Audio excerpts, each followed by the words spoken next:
क़सद 3। खाक से मोहब्बत तक सुबह की नर्म रोशनी जब यासिर के गांव पर पड़ी तो हर तरफ अमन और खामोशी की फजा थी, मगर यह खामोशी फकत बाहर थी। यासिर और ज़रिया दोनों के दिल में अब भी वो शूर था जो जंगों से पैदा हुआ था, वो शूर जो रगों में सवाल बनकर दौड़ता है, हम कब तक नफरत के सुदागर बने रहेंगे। जोया अब गांव की एक जानी पहचानी सूरत बन चुकी थी। बच्चे उसके गर्द जमा होते, औरतें उससे दुआएं कराते और मर्द उसकी बहादुरी के किस्से दूसरों को सुनाते। मगर वो जानती थी ये सब आरिजी है, जंग का साया कभी भी फिर छा सकता है। एक दिन यासिर और जोया खेतों में बैठे थे।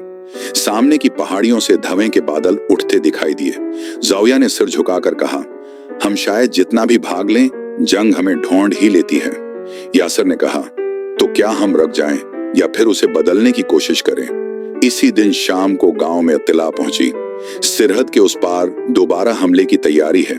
इस बार निशाना सिर्फ हमारा गांव नहीं, पूरा इलाका है। लोग घबरा गए। बुजुर्गों ने कहा, हमें छपना होगा।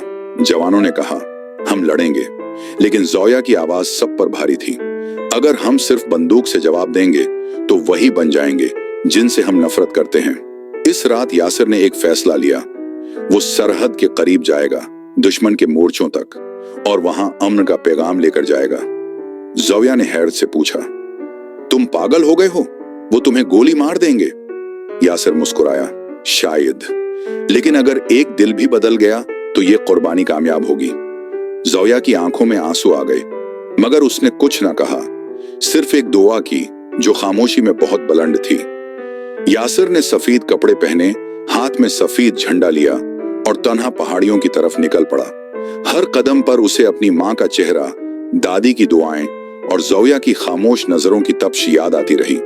जब वो सरहदी बाड़ के करीब पहुंचा, दुश्मन के सिपाहियों ने उसे रोका, बंदूकें तान ली।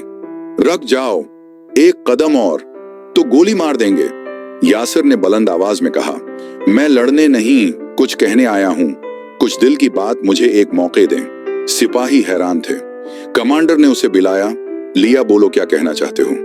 यासिर ने कहा, हम में और आप में एक चीज मुश्तरक है, हम सबके दिल धड़कते हैं, हम सबकी माएं इंतजार करती हैं, हम सब दर्द से बचना चाहते हैं, मगर हम एक दूसरे को मुसलसल दिख देते जा रहे हैं। कमांडर ने गुस्से से कहा, तुम यहाँ अमन की बात करने आए हो जब तुम्हारे लोगों ने हमें मारा।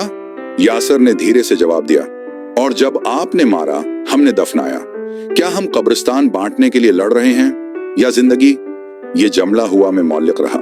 फिर एक लम्हा ऐसा आया जब कमांडर ने बंदूक नीचे कर दी और कहा, तुम चलो, वापस जाओ, लेकिन ये ख्वाब है, हकीकत नहीं।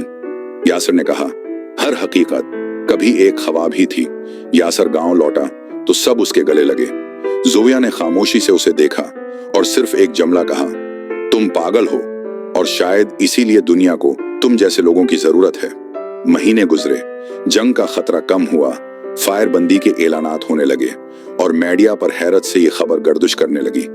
दोनों सरहदों पर एक नई सोच पैदा हो रही है, अमन की तहरीक। अमन जिसकी बुनियाद एक आम नौजवान ने रखी जो फकत सच बोलने गया था। उसने गोली नहीं चलाई, सिर्फ सच सुनाया, और वही सच सबसे गहरावार निकला। आखिरकार एक दिन ऐसा आया जब सरहद के दोनों तरफ के अमन पसंद अफराद ने इंसानी दोस्ती मार्च का ऐलान किया। यासिर और जोया दोनों ने उस मार्च की क़ियादत की। सफेद कपड़ों में, हाथों में हाथ लिए वो चलते रहे।